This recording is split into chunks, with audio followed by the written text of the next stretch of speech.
Are you considering leaving your company that you've been with for maybe a long time? You've got a significant pension there and you're not sure what to do with it or what the rules are on it. Well, in today's episode of the Mortgage Strategy Show, we're talking to Nick Childs from SunLife in Port Dover, and he's going to break down what your options are, how to handle this, and maybe even some strategies to unlock some of that money.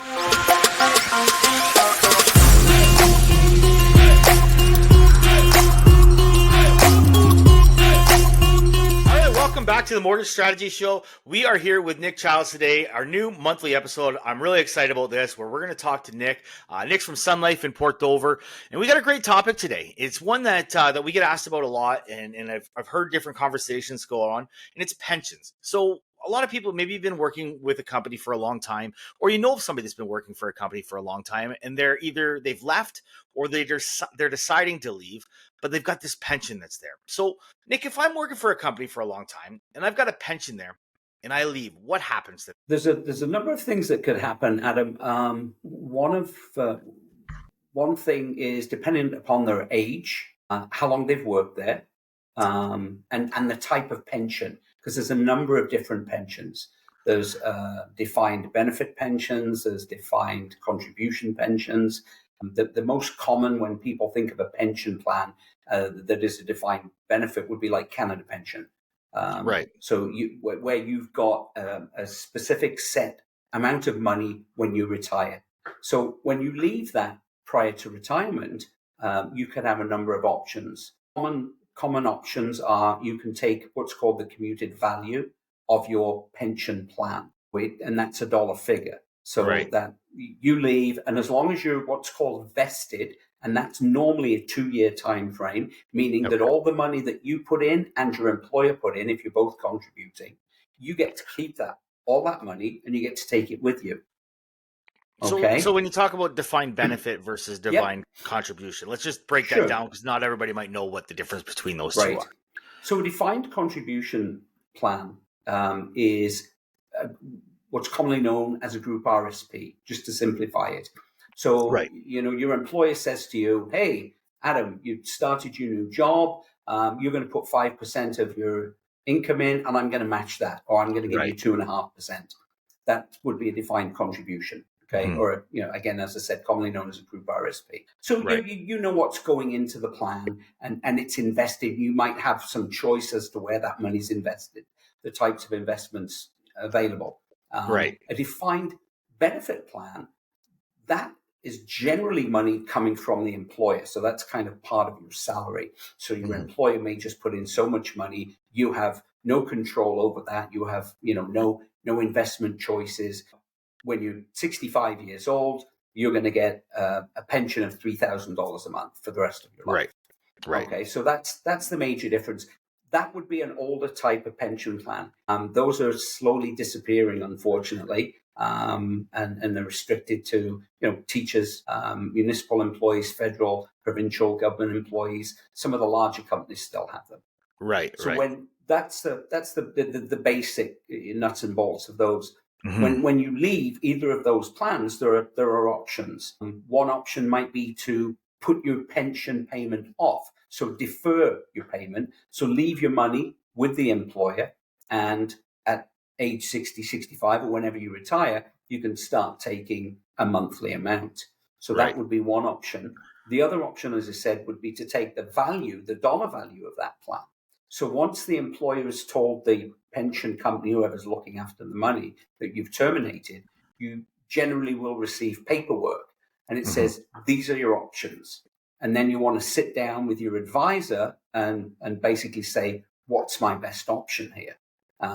And again, you're going to look, there's pros and cons. One of the nice things about a pension plan is that you've got an amount of money that you're going to be guaranteed for the rest of your life. So that's very important to a lot of people, again, depending on what else they've got, coming up. They'll have Canada Pension, old age security, plus this pension plan.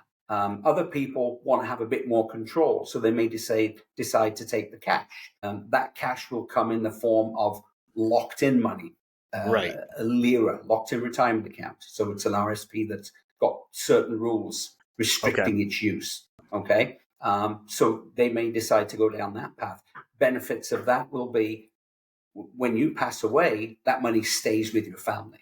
Right. So you get to keep all of that money versus a pension plan, of course, which, on your death, your spouse might get some money for life, but after your death of your spouse, that money's gone. So again, there's a trade-off there. So if let's say I've left my company early, right? So maybe I'm in my 40s and I've left my company, and I've had, maybe we're with one of those bigger companies that has that pension. Maybe we're with a municipal, we're with a big, maybe a big steel manufacturer, something like that has a pension or something like that. Is that money, and it's the defined benefit where it's a part, you said it's part of my salary. I don't contribute to it. Is that money gone, or do I have access to that still?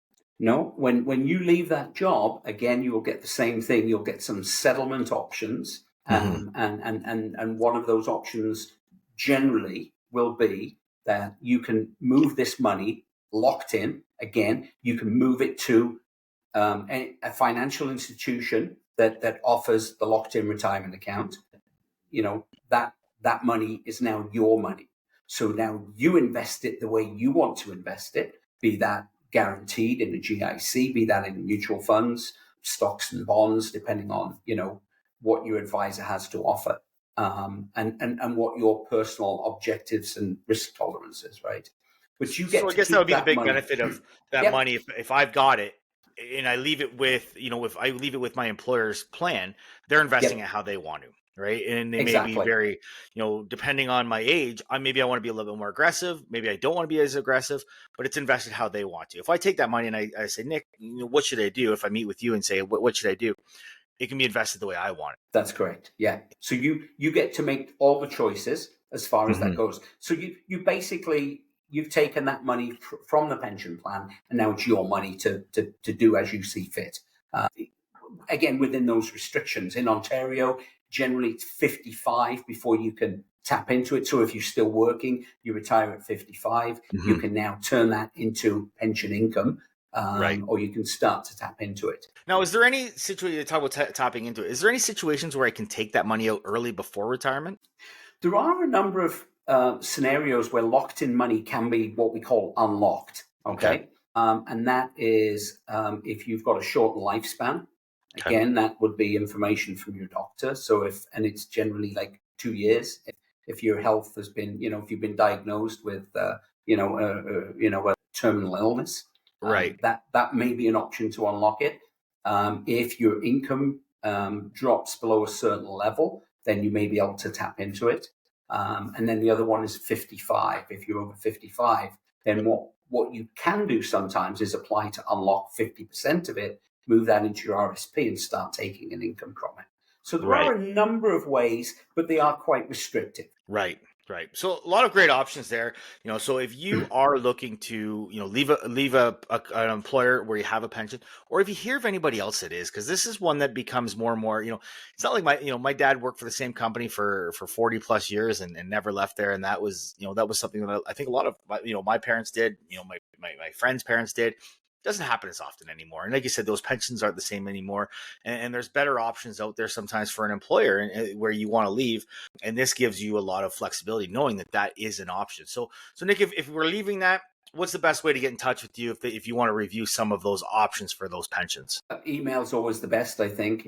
You've got stuff in writing. So it'd be nick.childs, CHILDS, @sunlife.com. Awesome. Well, thanks for joining us, Nick. I'm excited to do this every month. I think this is going to be a lot of value to our listeners. And like I said, reach out to Nick with all your questions. He's great to talk to. Thanks for joining, Nick. Thanks a lot, Adam. Take care. All right.